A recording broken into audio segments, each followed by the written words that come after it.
Mga kahuwan, panoorin ang video na ito upang alamin ang pinaka-latest na balita tungkol sa lagay ng panahon at bagyo update today. Ngayong araw, inaasahan natin malaking bahagi ng ating bansa makakaranas ng mga pag-ulan, dulot yan ng mga iba't ibang weather system. Una, dito sa area ng Northern Luzon, dahil sa epekto ng shear line at northeast monsoon, makakaranas tayo ng mga pag-ulan. Dito naman sa eastern section ng Central and Southern Luzon, dahil sa epekto ng easterlies, asahan na rin natin yung mga kalat-kalat na pag-ulan at thunderstorms throughout the day. Sa area naman ng Mindanao at sa Palawan, dahil sa epekto ng Intertropical Convergence Zone o yung salubungan ng hangin mula sa Northern and Southern Hemisphere, mataas sa pag-ulan rin ang ating mararanasan over these areas. For Metro Manila and the rest of Luzon and the rest of Visayas at itong western and central portions ng Mindanao, generally fair weather conditions sa ating inaasahan ngayong araw, pero nandiyan pa rin yung mga tsansa ng mga usual afternoon to evening na mga rain showers or thunderstorms. At patuloy nga nating minomonitor itong mga cloud clusters dito sa labas ng ating PAR. Itong mga kaulapan na ito ay associated sa ating Intertropical Convergence Zone. So sa ngayon, wala pa tayong low pressure area na minomonitor because as of now nga ay disorganized pa yung convection associated sa mga kaulapan na ito.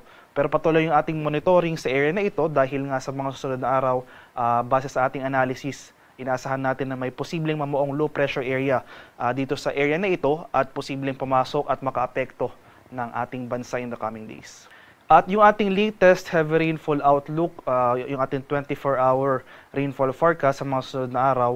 So ito yung ating nirelease kaninang alas 5 ng umaga. So for today, posible tayong makaranas ng 50 to 100 millimeters na mga pag-ulan.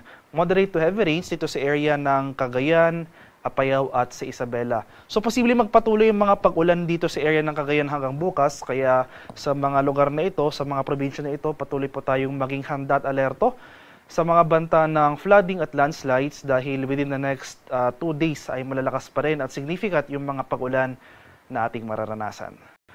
Sa kalagayan naman ating karagatan, kaninang alas 5 ng umaga nag-issue na tayo ng final gale warning. So wala na tayong gale warning na nakataas as of now, pero posible pa rin tayong makaranas ng katamtaman hanggang sa maalong karagatan. So moderate to rough sea conditions, posible pa rin dito sa northern and western seaboards ng Northern Luzon.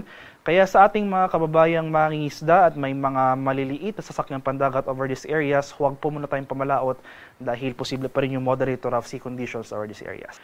At ito naman yung ating latest tropical cyclone threat potential na issued kahapon. So makikita natin dito sa diagram na ito, no?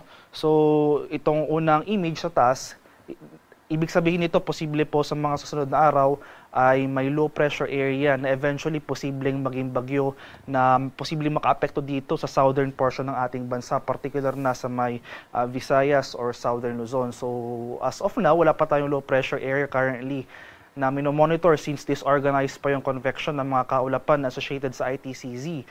Pero patuloy nga yung ating pag-monitor ng Intertropical Convergence Zone because itong ITCZ known as breeding ground ng mga low pressure areas na eventually nagiging bagyo. So patuloy yung ating pag-monitor since makikita natin dito sa diagram na ito ay possible yung mga area na maapektuhan ay itong malaking bahagi ng Southern Luzon, Visayas area, and pagsapit ng week 2 ay itatraverse ito ang Visayas, Southern Luzon papunta sa may West Philippines.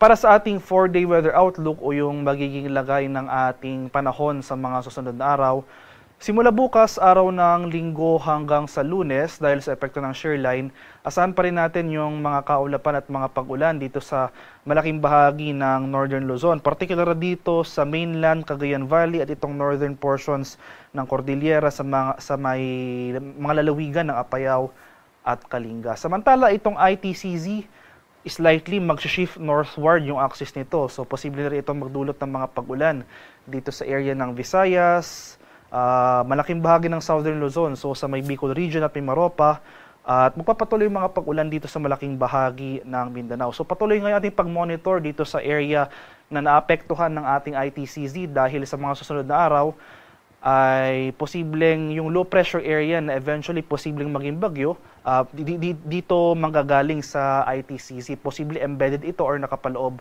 sa Intertropical Convergence Zone bilang known nga ito as a breeding ground for low pressure areas.